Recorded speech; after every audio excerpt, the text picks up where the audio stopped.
Aja dulu dibilang Indonesia gelap, kau yang gelap, dia bilang, ya kan?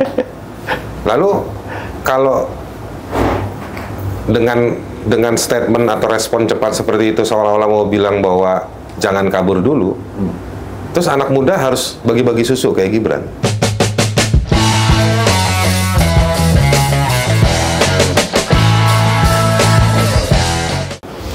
Guysku, balik lagi di Torpedo. Kemarin senang kali aku sama Mbak Ning itu meledak-ledak tuh. Makasih kalian yang sudah pantengin terus Torpedo. Sekarang kayaknya daya ledaknya 3 kali lebih kuat. Astaga. Siapa yang mau kita torpedo hari ini, Bang Patan?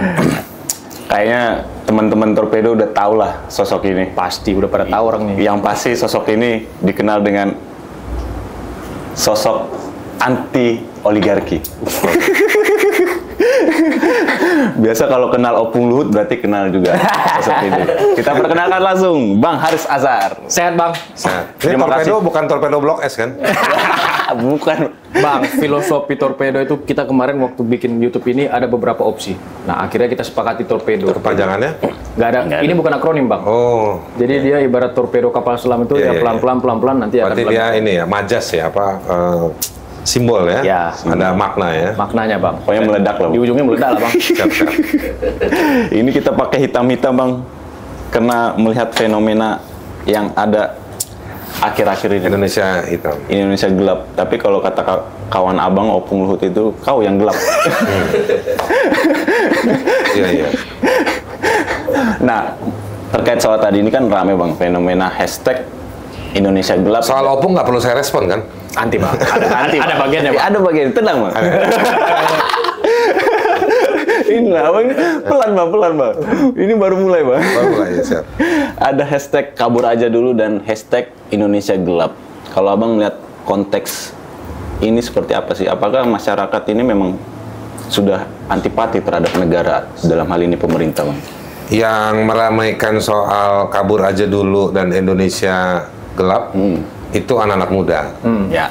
Nah, ini kalau direspon secara negatif oleh para pejabat, itu kelihatan ya. Kan responnya respon cepat kan? Ya. Noel respon cepat, Spontan. Opung respon cepat, spontan, itu ya. Nah, itu menandakan bahwa mereka, kalau kritik saya, mereka tidak terkoneksi atau mereka tidak konsisten dengan banyak agenda dari pemerintah yang suka menggunakan anak muda sebagai target 2045 lah, ya kan? Nah, Dengan jadi, kata lain di 2000 anak muda kalau Gibran didengar, bagi susu nggak diprotes, ya kan? Iya. Nah, giliran ada hashtag kabur aja dulu, dibilang Indonesia gelap, kau yang gelap, dia bilang, ya kan? Lalu kalau dengan statement atau respon cepat seperti itu seolah-olah mau bilang bahwa jangan kabur dulu, terus anak muda harus bagi-bagi susu kayak Gibran.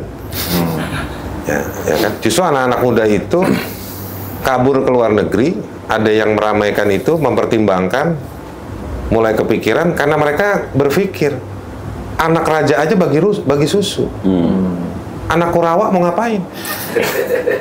Nah, jadi saya mau bilang bahwa ini double standar. Giliran pemilu anak muda dicari. ya. Nah, giliran FGD atau forum-forumnya para politisi muda, anak-anak muda ini dikumpulin, disuruh dengar. Tapi giliran mereka sudah mempertanyakan apa yang mereka bisa perbuat, apa yang akan mereka lakukan, lalu mereka muncul dengan hashtag yang cuma 3-4 kata, kabur aja dulu, Indonesia gelap, lalu diresponnya seperti itu. Tapi secara pribadi Abang melihat emang sebegitu mencekamnya, sebegitu pesimistiknya dengan situasi sekarang, Bang? Kalau angka pengangguran nggak usahlah kita bilang meningkat, tidak berubah aja ya marginnya, prosentasinya tidak berubah aja, dan di lapangan mereka tidak punya banyak pilihan. Memang betul ya, angkanya mungkin tidak memburuk. Misalnya pemerintah bilang seperti itu. Tapi opsi pekerjaannya nggak variatif. Nah, jadi mereka hanya bisa berputar di situ-situ. Keluar dari Gojek, ngelamar di Shopee. Nah, kalau mau keren-kerenan dikit, ngetes nasib, keluar dari Shopee, masuklah ke taksi Vietnam yang baru. Nah, nggak ada kesempatan buat mereka itu jadi manajer. Atau misalnya teman-teman driver online kemarin bicara soal ini kemitraan. Ya kan, disebutnya mitra. Tapi kalau mitra, Pak, lagi hujan besar, disuruh ambil order, bayarannya yang juga nggak berubah. Nah, lalu nggak ada keterbukaan. Aplikasi dapat berapa, mereka dapat berapa. Nah, jadi situasi-situasi ini cuma gambaran kecil ya. Situasi-situasi ini yang menjepit masyarakat di level menengah ke bawah itu. Bang, harga meningkat, pajak tambah banyak. Setelah aku dengar ini berarti bisa dibilang kalau negara ini gagal dalam mengelola sistem hukum kita, pendidikan kita, ekonomi kita, sosial dan lain-lain. Ya ini kan akumulasi sementara dari zaman Jokowi ya. Kan banyak perubahan itu di zaman Jokowi. Nah begitu masuk ke Prabowo, secara psikologis orang yang mendukung maupun orang yang tidak mendukung Prabowo tetap sama-sama nunggu apa sih yang baru dari Prabowo itu. Makanya muncullah Indonesia Gelap. Sebetulnya Prabowo ini bisa kita lihat dari perspektif fenomenologis ya. Fenomenologis itu artinya tergantung sisi mana kita melihat. Kalau kamu mau mendukung, ada bahannya. Memuji, ada bahannya. Kalau kamu mau mengkritik, mau kecewa, juga ada bahannya. Tapi kan yang namanya pemimpin, ujung-ujungnya bukan untuk dilihat dengan cara berbeda.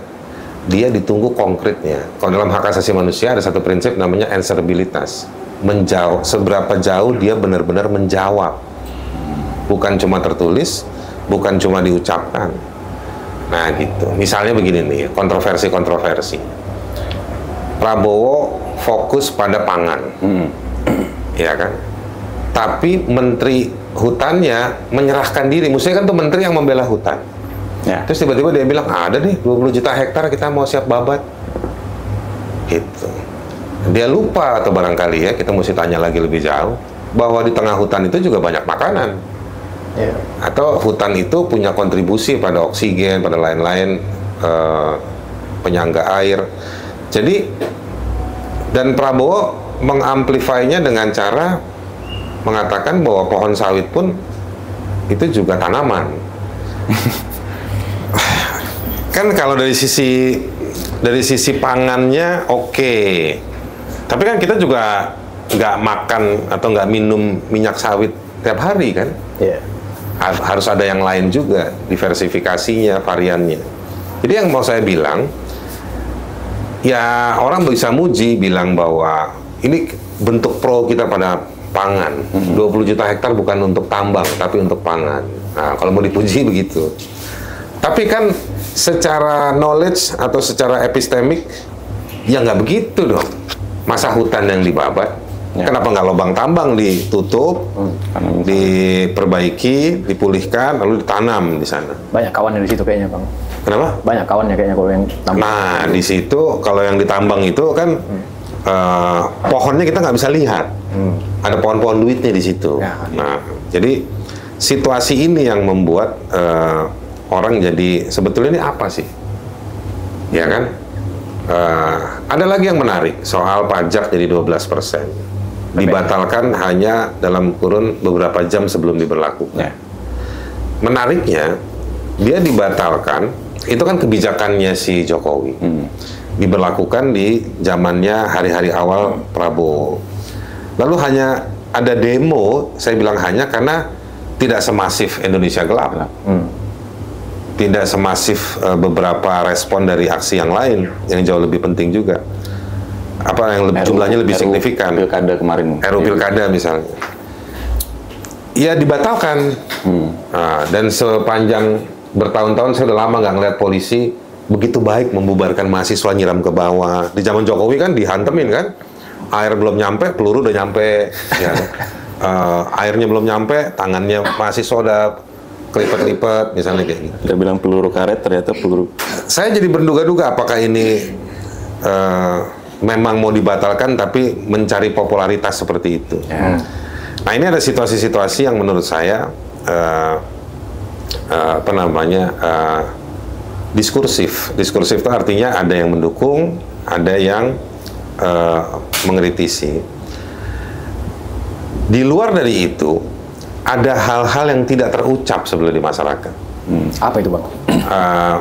Masyarakat itu kan ikut mengkritik dari apa yang muncul di media. Terima kasih buat teman-teman media. Tapi kan setiap jurnalis itu kan punya batas postingan juga. Ya. Nggak semuanya bisa ditulis. Nah, yang diposting sama jurnalis atau lewat media-media itu pun nggak semuanya. Gitu. Nah, jadi kalau nggak diucapkan, nggak ditulis, nggak diberitakan, masyarakat juga nggak tahu. Sebaliknya, ada yang masyarakat hadapi di lapangan, tapi tidak ditulis. Maka itu menjadi isu-isu lokal. Konsolidasi semua problem ini bagaimana? Nggak ada. Apa konsolidasinya biasanya pada sisi psikologis, sabar. Ya kan? Percayalah kita sama Prabowo. Negara sedang berupaya. Negara sedang bekerja. Kau lihat kan Dek di TV itu presiden kita, misalnya begitu kan. Nah, jadi seperti itu. Nah, di sisi yang lain, ini diskursif lagi nih ya. Pas pilkada misalnya, apa yang kira-kira maunya Prabowo, orangnya biru muda, tim gemoy yang pilpres, Fanta. Bayangan biru muda itu adalah warna coklat, ya kan? Didukung oleh polisi-polisi yang ada petugas-petugas polisi di lapangan yang datang. Jadi kira-kira ada konstitusi yang tidak tertulis mengatakan bahwa apa mau rejim jangan dihalangi. Nah, jadi situasi-situasi ini susah dihindari, susah ditutupi, kesaksian-kesaksian warga itu susah dibatalkan. Dia otentik ada di sana. Dan ini selalu terjadi seperti ini. Nah, saya melihat bahwa seharusnya ya 100 menteri itu mempermudah presiden untuk berkomunikasi kepada banyak masyarakat. Tapi kelihatannya ada menteri yang kemarin ngundurin diri ya, ngobrol sama anak buahnya aja nggak bisa.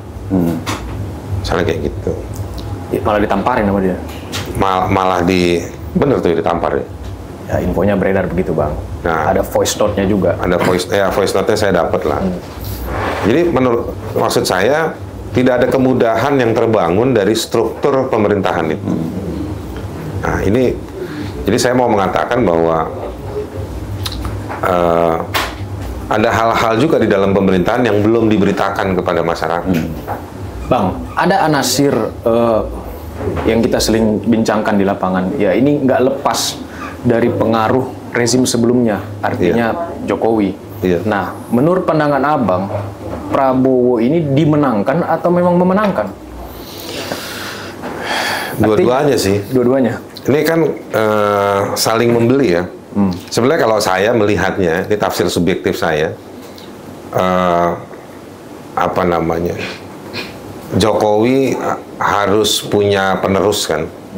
Nah, itulah yang jatuhlah kepada Prabowo. Ya, Prabowo kira-kira mau bilang gini nih, kalau imajinasi saya, gua ngelawan udah, gua oposisi udah, gua berteman sama ini udah. Nah, kalah semua. 3 kali pemilu. Nah, sekarang cobalah cara baru, pelukan sama penguasa.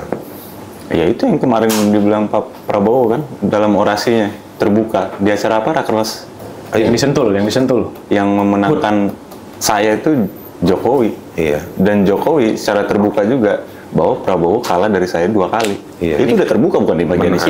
Ini kan Bang, itu artinya terkonfirmasi kan ya secara faktual terkonfirmasi. Jadi yang saya mau bilang kemudian kenapa Jokowi repot-repot harus mendukung secara terbuka sampai ada adegan di Jogja kalau nggak salah minum kelapa barengan. Ya. Saya jadi ingat lagunya Jamrut. Judulnya apa tuh yang si Suti ya. Suti. Ketemu. Nah, jadi ketemu berdua begitu. Itu kan apa norak lah ya menurut saya gitu.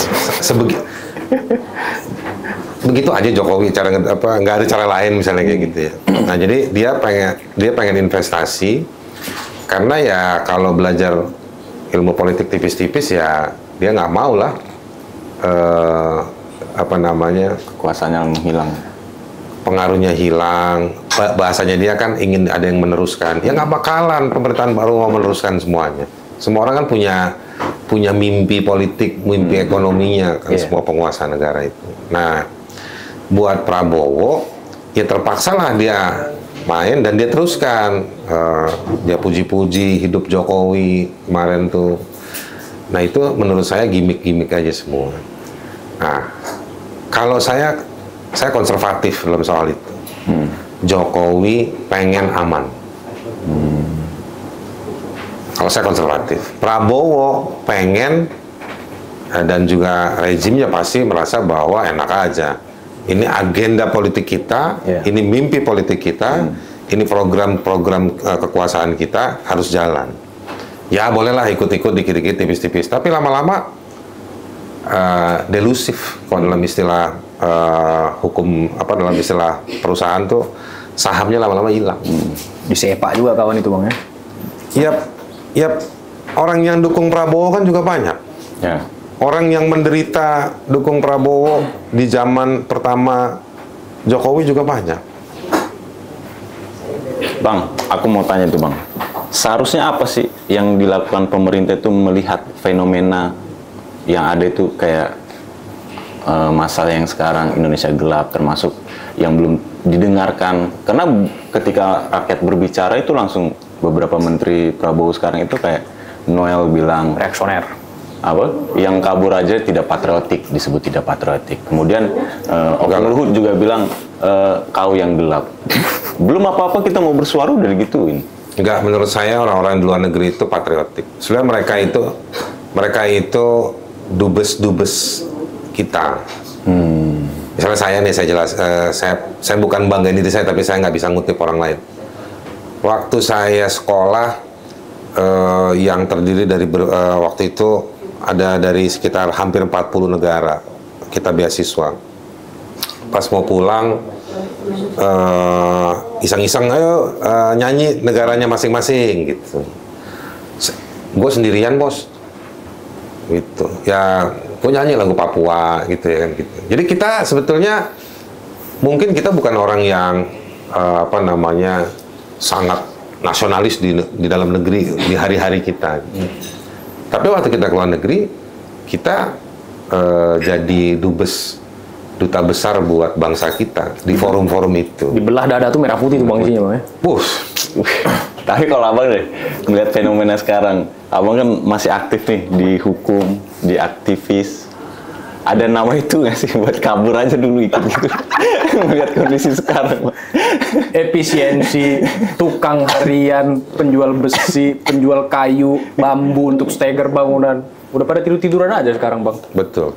Udah dipagu di 25 tiba-tiba. Sebenarnya dari zaman Jokowi ya udah banyak. Karena kan misalnya orang-orang yang kerja di daerah itu semua keputusan ada di Jakarta. Saya kebetulan punya banyak teman di daerah yang justru nanya, gimana sih kok semua Jakarta? Misalnya jadi nanya di Jakarta itu cari kerjanya gimana buat di daerah gitu. Saya bilang ya saya nggak tahu kayak gitu-gitu. Jadi memang di daerah itu beberapa teman saya yang orang usaha-usaha lokal itu udah pada nggak kerja waktu itu. Nah ditambah lagi kayak gini efisiensi ini juga kacau juga menurut saya. Ini pasti jadi alasan ketika mereka juga bingung. Misalnya dalam 2 hari ini saya udah ketemu alasan efisiensi itu. Misalnya kemarin ke Palembang ngurusin satu kasus, tiba-tiba ya penegak hukumnya udah ngasih kode. Ya intinya lu bantu kita lah, kita kena efisiensi. Dalam hati saya penegakan hukum nggak kena efisiensi, cuma dia udah pakai argumentasi itu. Nah Ini kan sebetulnya membuka peluang pada lebih banyak apa namanya suap atau gratifikasi. Justru menghancurkan sektor pelayanan malah Bang. Nah, tadi pagi nih saya bantu satu koperasi yang bersurat ke Dinas Koperasi di Kabupaten Bekasi. Udah 4 bulan nggak keluar tuh suratnya. Jadi saya bantu nanya suratnya mana. Kantor Dinas Koperasi itu di kompleks pemerintahan daerah Bekasi. Kabupaten Bekasi. Hari ini pelantikan kan? Ya, kepala daerah. Wah itu Pak, kembang semua Pak, camat ini, camat itu, kepala dinas ini, semua. Perusahaan juga ada, Goto lah, apa segala macam dari situ. Terus ada panggung. Cek soundnya nyetel lagu Bento, saya bilang sama teman saya. Lagunya anti korupsi, dipasangin di tempat korupsi. Yang saya mau bilang begini, baru dikasih tahu nih, masih basah nih bibirnya Sri Mulyani sama bibirnya Prabowo. Bayangin aja bibirnya Sri Mulyani sama bibirnya Prabowo basah. Nah, itu bicara efisiensi, mereka masih belum tahu cara efisiensi. Ada saya tanya, ini ada apa penyambutan bupati Pak? Kan di Monas. Pak nanti habis dari Monas, bupatinya ke sini. Lah mati saya kesian banget Bupati Wamena. Gimana pulangnya? Yang Bekasi bikin acara gede. Gitu. Dan tidak menunjukkan efisiensi. Gitu. Jadi yang di Kabupaten Bekasi jangan marah ya. Cuma contoh aja. Bekasi, mana Bekasi? Pendek katanya, menurut Abang ada anomali lah di sini. Jadi ada tafsir yang belum paham di bawah. Jangankan rakyat, di dalam yang hampir 5 juta ASN aja, di dalam struktur pemerintahan itu nggak. Saya menganggap dengan fakta-fakta yang saya temui dalam 2 hari ini, itu udah kacau balau. Tapi kayaknya bukan itu Bang, itu aja pemerintahan Prabowo pas pertama take off nggak ada efisiensinya itu kementerian. Emang dari usernya kali Bang? Kalau ya hari ini kita bisa bilang belum kelihatan efisiensinya apa ya. Tapi tafsirnya tadi yang ngawur. Yang kedua, saya menduga dan saya curiga ini turunan apa sih rejim pemikiran kita soal efisiensi? Ya, kalau misalnya ya. Tangga ngirit. Saya mau kasih contoh. Kalau rokok Sampurna rokoknya jarum turun ke juara. Dana riset dipotong. Ya. Kenapa nggak dana sewa buzzer yang dipotong? Ini bahasa sarkas ya. Kalau bahasa APBN-nya budget konsultan komunikasi. Ya kan? Media handling. Media handling. Tiba-tiba ada YouTuber ternama top 5 atau top 10 tiba-tiba jadi staf susnya Menteri Pertahanan. Cahyadi itu ya kan? Kurawa juga. Itu kalau Kurawa ini kalian lah, ini kan kalian yang disurvei sama Celios. Survei ke Celios, ada beberapa menteri yang merah mesti diganti, hati-hati. Tapi si Menteri Komdiji dipuji-puji. Saya sebagai orang yang jadi korbannya Kurawa, ya kan? Saya mau ngeritik risetnya Celios, ya kan? Dari mana cara lu bilang bahwa Mutia Hafidz itu bagus? Dia baru ngerekrut si buzzer, gitu. Sebagai korban, saya ingin mengatakan bahwa si Mutia Hafidz nggak punya sensitivitas pada korban. Korban itu bukan cuma korban yang kasusnya konvensional. Sebagai Kementerian Komdiji dia harus tahu bahwa digital itu juga punya banyak korban. Nah, jadi balik tadi soal ke poinnya tadi itu ya, soal poin ini konsep efisiensinya seperti apa? Ini kan seolah-olah yang tahu ini kan cuma Kementerian Keuangan. Saya setuju loh ya bahwa ada hal-hal yang pemborosan. Setuju banget saya. ATK, perjalanan dinas. Setuju. Ini setuju saya. Sepakat Bang ya. Saya dulu pernah tahu banget tentang misalnya pengadaan laptop. Itu permainan. Jadi saya kan ada bacot-bacot penguasa di masa lalu itu yang bilang bahwa konten laptop kita itu harus beli untuk pengadaan sekolah-sekolah, harus beli ke merek yang istilahnya itu TKDN-nya itu 80% atau berapa puluh persen. Hanya ada 3 atau 4 merek. Gitu. Dan ini kan sistem digital ini penyediaan LPSE itu ya. Nah, itu tinggal di Indonesia ini kan tinggal pencet tombol. Untuk mencet tombol itu dia harus memastikan bahwa dia nggak dipidanakan sama si ini. Nah, jadi gimana? Ya harus ada yang bisikin ke sana, Pak. Nah, kan bisikin itu nggak cuma pakai suara, pakai angka. Misalnya kayak gitu-gitu. Nah, jadi ada yang kayak gitu-gitu. Nah, ini tiap tahun, Bos, pengadaan itu. Nah, yang kayak gini-gini, ini pemborosan. Emang laptop yang kemarin kenapa? Nggak kenapa-napa. Misalnya kayak masih mulus, masih bisa make ya. Masih bisa make. Nah, jadi sebetulnya ada hal yang memang terlalu rutin dan tidak dikoreksi.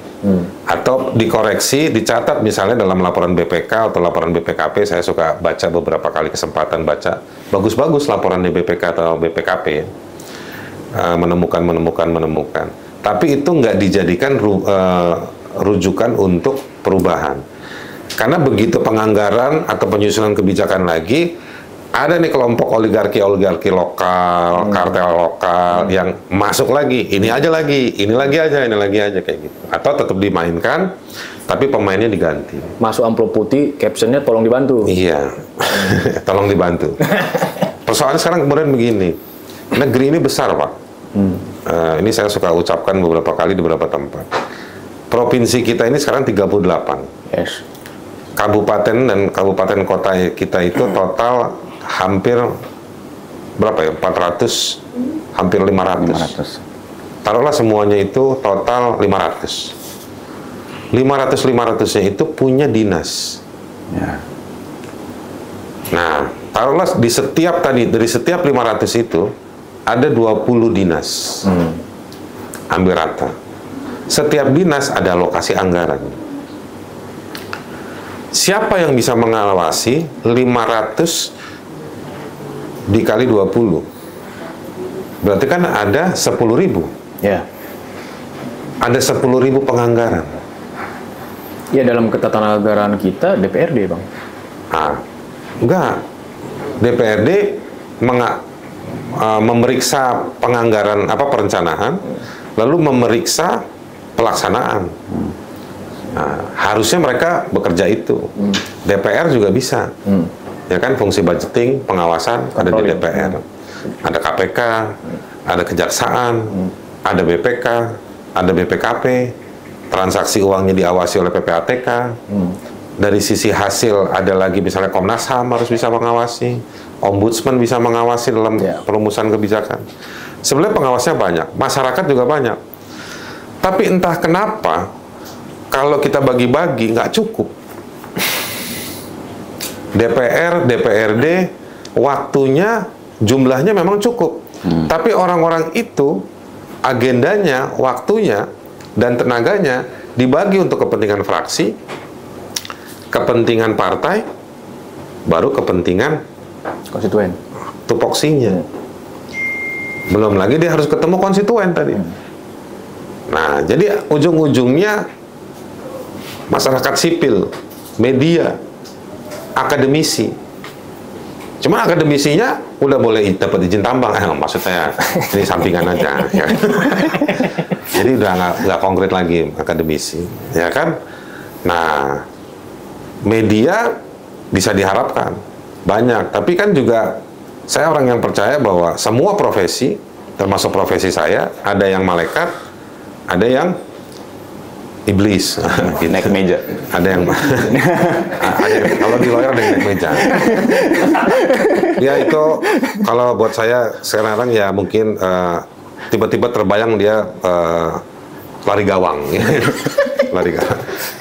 Si Om Firdaus itu. Om Firdaus. Nah, jadi media juga banyak, masyarakat banyak. Jadi menurut saya ini memang rame, seru nih negeri kita ini. Bang, gitu. Agak lalu lintas diskusinya agak maju mundur, Bang. Abang kita sering terkenal sebagai pegiat HAM. Ini sponsor kita kan? Enggak, Bang, dari sponsor. Ini Kafe apa ini? Kafe apa? Demos Cafe. Cafe. Demos Cafe di parkiran DPR RI. Gimana? Kok Kementerian HAM itu dipangkas agak brutal sih kalau menurut aku, dan itu dibagi ke 6 kanwil. Kementerian HAM. Kementerian Komnas HAM. HAM. Komnas HAM. Komnas HAM. Komnas HAM yang dipotong satu. Tinggal Artinya Komnas HAM. pekerjaan tentang HAM, Bang. Iya. Dan presiden kita ini dikenal dulu banyak dikritik sebagai pelanggar HAM. Iya. Bagaimana masa depan Penegakan HAM. HAM di Republik ini di era efisiensi, penghematan, dan Iya. Indonesia? Perdebatannya kan pendukung Komnas HAM bilang, inilah kalau presiden kita adalah orang yang dulu diduga pelaku pelanggaran HAM berat. Komnas HAM duitnya tinggal 1,2 untuk melakukan pengawasan. Yang dukung bilang, presiden kita, siapa bilang pelanggar HAM? Buktinya dia bikin Kementerian HAM. Ya. Ya kan? Maka kita harus punya template atau cara melihat. Satu, namanya negara itu bikin kebijakan yang pro HAM. Jadi kebijakan HAM itu nggak hanya jadi bebannya Natalius Pigai sebagai Menteri HAM. Natalius Pigai, ini simulasi saya ya, karena dia pembantunya presiden, maka dia harus membantu presiden untuk melakukan apa yang kita sebut kalau dalam HAM itu human right mainstreaming. Jadi pengarus utamaan HAM ke dua hal minimal. Ke manusia-manusianya, para pejabat negara, dan yang kedua pada kebijakan-kebijakan. Gitu. Ya kan? Pertanyaan gampangnya hari ini nih. Ketika ada RUU Minerba direvisi, ya kan? Ada nggak catatan hak asasi di belakang proses ini semua dari Kementerian HAM kepada DPR, kepada si Kementerian Hukum kan? Draft itu kan tanggung jawabnya Kementerian Hukum. Orang kalau bikin undang-undang kan cuma 2 tanggung jawabnya. Kementerian Hukum atau Sekretariat Seskap atau Kantor Kepresidenan. Ya. Nah, mestinya kasih masukan di sana. Yeah. Misalnya kayak begitu. Jadi tugasnya di sana negara kebijakan, legislasi atau public policy yang kental dengan hak asasi manusia. Yang kedua, mungkin bersama-sama kementerian lain, misalnya Kementerian Luar Negeri, menyampaikan progres konkret hasil dari hak asasi manusia kepada komunitas-komunitas tertentu, misalnya PBB, kan ada kamar-kamar soal hak asasi manusia di sana. Nah, bonusnya bisa melakukan ngasih modal ke warga. Natalius Pigai itu. Nih HAM tuh begini. Jadi bantu ngawasin negara. Karena negara juga harus diawasin. Di sisi yang lain ada yang namanya penindakan. Nah, itu dilakukan oleh Komnas HAM. Ya. Nah, harusnya Komnas HAM itu juga efisiensi ini justru harusnya dilarikan kepada Komnas HAM. Nah, lucu kan misalnya, kepolisian tidak diganggu budget efisiensinya. Tapi catatan dugaan pelanggaran HAM oleh polisi itu tinggi. Ya. Siapa yang mencatat? Siapa yang kita harapkan mengoreksi? Komnas HAM. Komnas HAM. Tapi Komnas HAM volumenya kecil kalau radio. Nah, jadi suaranya dikecilin. Gitu. Jadi ke depan ya begitulah gambarannya. Jadi rupa-rupanya kalau kayak begini jadi-jadinya kan harusnya seimbang pencegahan sama penindakan. Tapi kalau kayak begini, saya menduga bahwa rejim ini hanya berupaya untuk mencegah terjadinya pelanggaran HAM atau mau mengalokasikan energi yang cukup. Ini ngomong rencananya ya, untuk hak asasi manusia di kebijakan-kebijakan ke depan. Tapi untuk koreksi, kayaknya kita nggak ada duit nih, Bos. Kemarin berapa sih Bang Pigai itu? 20 apa 2T ya? Minta penambahan. Berarti 20T Tapi itu soal HAM itu aku pesimis juga kan. Soalnya speech beliau aja pacar 3. Nah, Apa 3? pacar 3. pacar kan 3 Oh, saya tanya sama dia. Saya bilang, Pak Pigai ngomong kenapa kayak begini? Enggak, itu mas. Tapi saya juga nonton. Jadi saya terpaksa nonton. Saya pengen membuktikan. Oh, kalau maksud saya melihatnya, selama dia sudah tidak beristri sampai waktu dia pidato, berapa tahun tuh, berapa belas tahun, Ada dia 3 pernah pacaran. pacaran 3. Oh, itu maksudnya. Itu. Dalam waktu yang berbeda.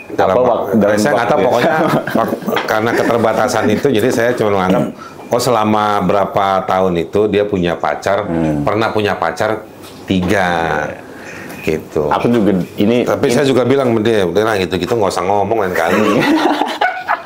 Iya kan? Ya kan maksudnya saya sama dia kan kenal sebelum dia jadi menteri.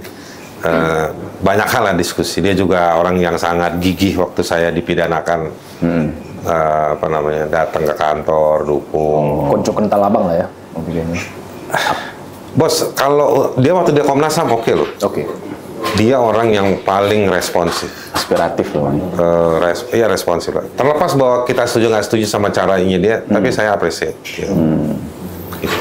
Teman-teman Torpedo juga mendengar, Bang. Ini harus kita konfirmasi ke Bang Haris Azhar. Konfirmasi terus. Infonya Abang juga ditawarin Menteri HAM. Enggak. Di negara lain ya. Di sini, Bang, di Masuk Indonesia. nominasi kali, Bang. Saya di Nominasi.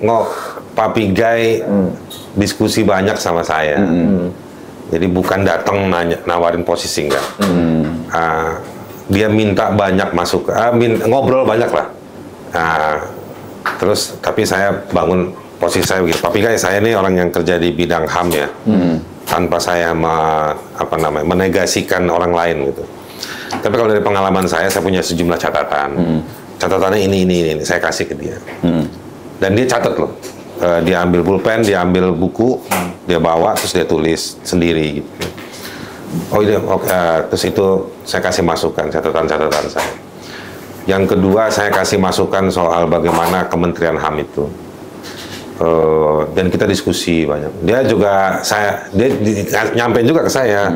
Dia pengen bikin kampus-kampus HAM gitu segala macam. Kita diskusi lah soal-soal gitu.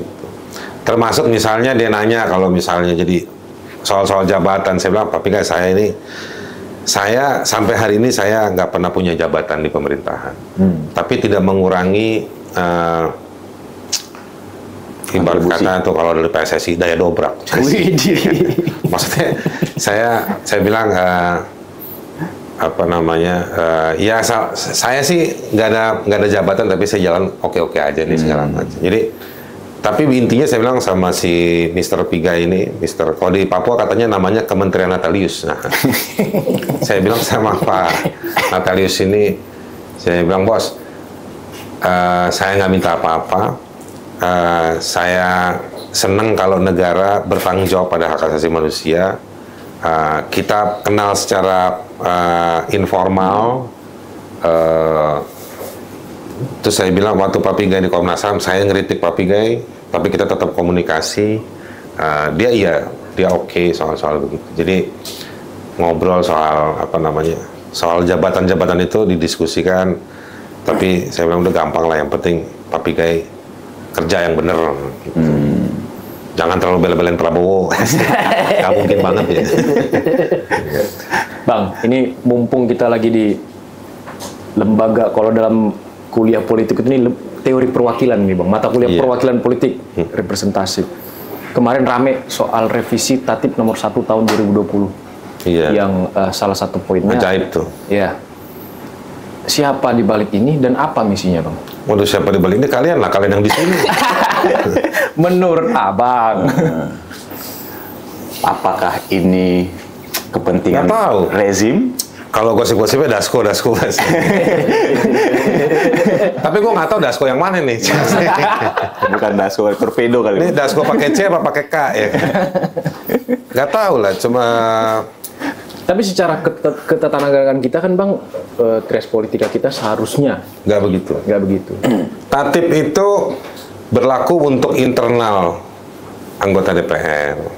Meskipun itu nanti diabstraksi masuk ke dalam perubahan undang-undang Sustuk MPR, DPR dan DPD, MD3. Menurut saya dia tidak bisa diberlakukan. Kenapa? Karena kalau misalnya memberhentikan yang disebutkan Kapolri, Panglima TNI, KPK. Itu mereka ada undang-undang lex spesialisnya. Dan lex spesialisnya terikat pada lex generalisnya lagi. Nah, jadi kalau yang di sini dia lex spesialis dan juga lex generalisnya bukan pada ranah itu. Ada beda zona lex generalis, beda ranah hukumnya. Tema hukumnya beda. Nah, undang-undang MD3 itu seharusnya dia bicara soal ke dalam mereka supaya kerja benar. Ya. Bukan memberikan mandat mereka untuk masuk ke lembaga lain. Masuk ke lembaga lainnya itu lewat cara-cara yang ada, pengawasan, lebih teknis lagi misalnya RDPU, atau misalnya mereka bikin tim khusus untuk kunjungan ke lapangan, atau mereka mengakses sejumlah dokumen, itu udah ada. Pansus. Jadi janganlah gagalnya unit-unit kerja di DPR ditutupi dengan meminta wewenang. Masa ada orang naik sepeda, gagal naik sepeda, dia datang ke orang tuanya diminta beli mobil. Ya kan? Kan orang tua yang benar akan bilang, lancarin dulu sepeda, puterin dulu 5 RW, baru nanti kita lihat bagaimana lampu merah, bagaimana mobil, gitu. Tapi Bang, melihat di DPR bikin tatip, Polri juga mengajukan undang-undang bisa melakukan penyadapan. Ini kesempatan baru, Bos. Ini rejim baru, semua orang lagi bawa dagangan. Makanya kejaksaan juga meminta Domitus Litis, TNI juga bisa. Lagi rame ya mobilisasi dukung kejaksaan mendukung polisi ya di daerah-daerah. TNI juga dalam undang-undang RUU yang baru ini juga bisa terlibat dalam penegakan hukum. Ini gimana Bang? Kekacauan ini sebenarnya dimulai dari zamannya Jokowi. Aku balik dulu dari pos ini boleh. Tarik napas. Ngeri. Fenomena ini kayak tarik napas yang harus. Ini kelanjutan dari zaman Jokowi. Makanya benar itu adil di Jokowi. Karena dia ngerusak sistem ketatanegaraan ya. Terus berarti Abang bilang rejim sekarang ini udah hancur, udah sekalian hancur aja gitu. Sama kehancuran ini, Bang? Enggak, jadi ketidaktertiban di zaman Jokowi ya itu bertemu kepada sebuah praktek politik di transisi. Jadi di masa pemerintahan baru tuh pasti begitu, ada banyak perubahan. Iya, iya. Misalnya gini nih, saya nggak bermaksud menyebut merek, tapi kalau kita ini orang hukum, lawyer, akademisi, Harus bunyi Bang. itu kita pasti langganan hukum online. Pusing pala kita Pak, tiap hari dikabari oleh hukum online ada rancangan-rancangan baru. Tiap hari ada rancangan baru Dan cepet Bang. Tak-tok cepet. Nah, ini udah gila deh. Siapa yang mau ngawasin? Nah, ya kan? Siapa yang mau ngawasin? Jadi dari sisi legislasi aja atau aturan perundang-undangan banyak Bos. OJK bikin aturan. Kemarin baru disahkan undang-undang Minerba. Hari ini di hukum online ada lagi udah beberapa RPP pertambangan. Rancangan peraturan pemerintah pertambangan. Udah keluar lagi tuh barang. Jadi ini memang ada yang ngegodok Pak. Nah ini memang ada kelompok-kelompok yang nggak muncul di YouTube seperti ini. Yang mereka sudah nyiapkan itu semua. Pokoknya begitu ini masuk 100 hari pertama, ini jangan nongol karena nanti sensitif. Begitu 101 hari kita nongolin.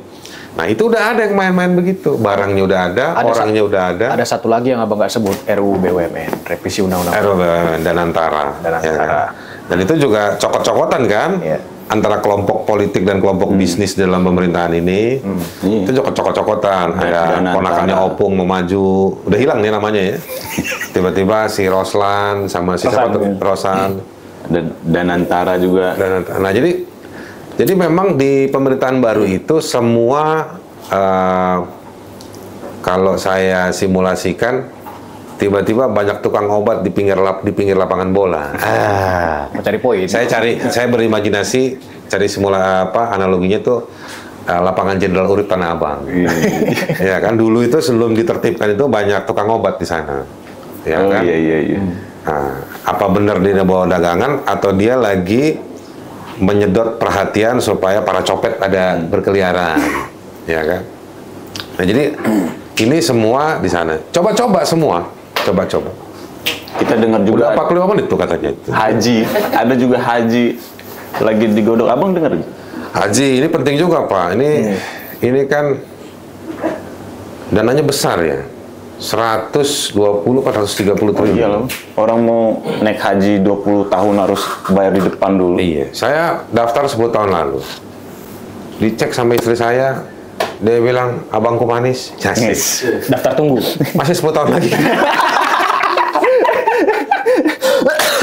Terus gue bilang sama bini gue, aduh baru jompo nih kita. Terus dikeluarkan kebijakan, pembicaraan kan. Orang tua mau dibatasin, gimana kita? Padahal duit kita udah berkontribusi pada untuk nutupin orang-orang yang berangkat belakangan. Bukan kita bilang bahwa orang yang berangkat haji itu pakai duit kita yang udah daftar ya. Tapi secara matematika ya seperti itu. Oleh Badan Pengelola Keuangan BPHI. Keuangan haji itu. Haji. Dikelola sama mereka. Lalu keuntungannya itu sejumlah persen ya, 20 atau 30% itu diambil untuk operasional si badan tersebut. Sisanya dipakai untuk menutupi kekurangan orang-orang yang mau berangkat bukan orang-orang tapi biaya. Nah, karena orang-orang yang pas mau berangkat dia nambah juga uang. Kan kalau orang yang mau berangkat nambah uang, terus kita yang udah nabung, udah daftar cuma dikasih berapa persen, sisa berapa puluh persennya kemana? Ya kan? Nah, jadi laporannya si Imin nih, Caimin nih penting dibuka seterang-terangnya, harus dijadikan komik. Apa betul itu? Tuh, kita berapa real bayar catering itu? Jangan-jangan ada berapa real buat siapa, berapa real buat siapa? Gitu. Belum lagi, saya yakin betul ya, saya lihat kadang-kadang nggak malu juga nih pejabat-pejabat tiba-tiba haji, ya kan? Mana lah, kalau kita mau samain sesama warga, kapan lu daftar? Iya. Bisa lu buktiin nggak? Iya. Tapi dia posting nggak tahu malu. Nah, jadi saya yakin betul bahwa dia dapat apa namanya? Jatah khusus. Jatah khusus. Yap, Saya cuma mau ngingetin dari pemahaman agama yang saya tahu, naik haji dengan cara itu udah batal syaratnya. udah nggak pas. Udah nggak pas ya. Kalau abang mendengar di RUU Haji itu yang krusial apa sih? Menurut saya ini ya, kemandirian yang baru. Kalau emang Presiden Jokowi dan DPR ini serius, bulatkan kewenangan itu pada Badan Pengelola Haji ini baru. Serahkan sama mereka, karena ini urusannya urusan dunia akhirat kan. Itu satu. Yang kedua, mengelola duit yang besar. Yang ketiga, momentum. Ada momentum. Jadi lembaga yang baru ini, dia punya momentum untuk ngebersihin. Nah, ini menurut saya ini kesempatan dalam transisi politik yang baik ya. Bersihkan itu. Tinggalkan itu yang yang praktek buruk selama ini. Gitu. Gak usah nggak enak sama Menteri Agamanya. Menteri Agamanya juga paham lah. Dia nggak mungkin mau bela yang jahat-jahat. Nah, badan ini. Kalau emang nggak tahu badan ini badan kan ya, bukan badan. Kementerian. Kalau di luar negeri kan Kementerian Haji ya. Yeah. Di Arab Saudi itu Kementerian Haji. Menurut saya, tapi ini jadi tambah rame lagi menteri, tambah banyak. Tapi sebagai negara yang paling banyak jemaah hajinya di Indonesia, bolehlah itu untuk Menteri Haji. biar nggak songong ke Arab Saudi kan? Iya, cocok. Lu menteri, gue juga menteri nih. Iya. Pokoknya tambahin aja Menteri HAM dan Haji. Ini Menteri HAM. Menteri HAM dan Haji. Supaya tetap satu nomenklaturnya, Bang. Ya, jadi ya mestinya Kementerian Haji. Kalau layaknya begitu. Cuman nih yang saya terganggu ini jumlah menteri udah banyak. Iya, makanya, Bang. Nah, harus ada Di lagi. dunia infonya bang. Apa? Menteri terbaik di dunia. Jadi makanya ada beberapa di FYP itu nongol tuh. Di tengah efisiensi anggaran, paradoks. Kita justru jumlah menteri yang Betul ya, terbaik di itu dunia. saya juga berpikir efisiensi tapi kementerian nambah kan. Tapi ya menurut saya juga ada sejumlah siasat yang misalnya kayak kementerian-kementerian itu yang nggak perlu ngambil dari APBN. Misalnya kalau di luar negeri Kejaksaan Agung itu di Amerika yang saya pernah diskusi sama sejumlah ahli atau saya baca nomenklaturnya ada kontribusi dari perampasan aset. Tapi kan lucunya undang-undang perampasan aset nggak pernah dikerjakan. Yang kedua kayak haji begini, menurut saya oke tuh selama tidak berboros ria ya, kementerian-kementerian kayak Kementerian Haji atau Badan Haji itu dibiayai oleh orang yang mau naik haji. Gitu. Tapi ya harus transparan, janganlah juga sok-sokan. Gitu kan, ada orang mau naik haji kakek-kakek dari daerah susah, tapi pejabat itu naik mobil yang ganti-ganti setahun ganti tiap 2 tahun mobil mewah. Saya pikir nggak elok lah kayak gitu. Bener. Ya kan? Paten, ini Bang sekarang ada suara dari netizen Bang. Ini segmen yang live ini live. Enggak. Jadi netizen ini akan bertanya, Abang merespon kayak pertanyaan kita biasa aja Bang. Siapa yang nanya ini? Mana dan Pak, tadi kan Abang sampaikan elit-elit ini sibuk saling berjualan. Iya. Dan tempatnya pun jauh di atas, di Kayangan. Iya. Lalu gimana macam ini nasib kami ini, rakyat-rakyat kecil di bawah ini? Siapa yang ngurus kami? Ya harus bikin viral. No viral, no justice. Kita kan hadapannya sama Pemda ya. Kalau yang orang pusat di daerah itu ya polisi, tentara. Tetapi cara berpikirnya kan selalu selesaikan di lokal, jangan dibawa-bawa ke atas. Ya bagaimana, kalau pertanyaannya bagaimana nasib kita yang ada rakyat di bawah, terutama rakyat di bawah yang ada di daerah, ya bertahan. Nah, saya nggak punya jawaban untuk, saya kan juga nggak mewakili pemerintah, tapi saya juga nggak melihat sejauh ini ada yang signifikan dari pemerintahan Prabowo untuk orang-orang di lapangan yang konkret. Beritanya ada yang sampai, misalnya hutang UMKM mau dihapus itu sampai di mereka. Tapi teknisnya bagaimana? Ya mudah-mudahan si Pak Menteri dan jajarannya yang baru itu Menteri UMKM ya, Maman itu sudah menyiapkan agenda makan bergizi gratis. Ya anak-anak kita sudah makan itu, gitu. Tapi kalau kita lihat-lihat beritanya ya lucu-lucu aja sih ya. Ya buat yang nggak makan gimana? Buat yang miskin itu jadi oke. Tapi buat yang biasa makan atau kelas menengah ke atas yang sudah biasa makan, ya nggak ngefek juga. Ada bahkan ada yang bilang, ini sebenarnya gizinya lebih baik dari yang kita bawa dari rumah apa enggak? Jadi secara volume, secara kuantiti ada. Tadi temen pagi cerita, ya listrik, potongan listrik cuma sampai Februari ini. Yang gitu-gitunya ada bos. Ya. Tapi yang mahasiswa dapat intimidasi dari kampus-kampus masih terjadi. Jadi saya cuma mau bilang, problem di masyarakat itu banyak. Jadi nggak bisa disimbolisasi dengan listrik, dipotong 50%, makan gratis, apakah dia bergizi atau tidak, kita nggak tahu. Itu pun makan MBG ini kan juga banyak dikawal ya sama tentara gitu. Saya belum lihat dia benar-benar jadi mobilisasi keuntungan buat para petani misalnya. Atau ini sebetulnya justru mobilisasi keuntungan untuk para importir beras, importir bahan yang lain yang ada di MBG itu. Jadi patut diduga jadi bancakan juga. Saya khawatir pada MBG tadi, Bang?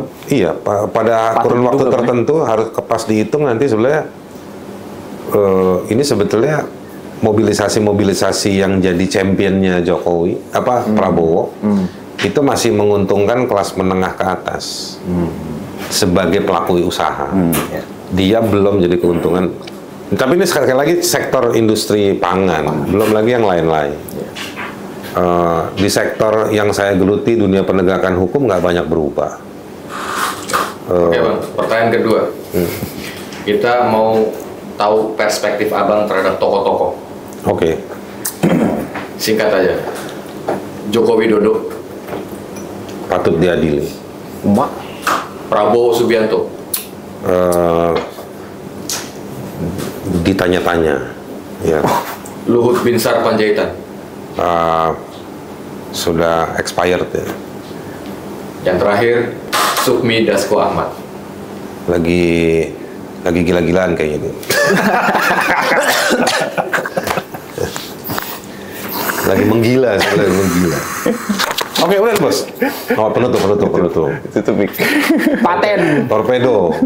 Guys-guysku, Berapa gedung hancur nih udah? sekali lagi guys-guysku, kalian suka sama narasumber, kalian komen, kalian suka sama hostnya, kalian komen, apapun suka hati kalian komen lah. Aku mau tegaskan, apapun yang kita bincangkan hari ini tidak menyudutkan pihak manapun, ini murni untuk memberi edukasi khazanah keilmuan kepada kita. Kita ketemu di torpedo berikutnya, kalian jaga kesehatan kalian. Kalau aku udah kehilangan kewarasan, ketemu pekan depan guys. Torpedo berikutnya. Torpedo. Sebatang lah.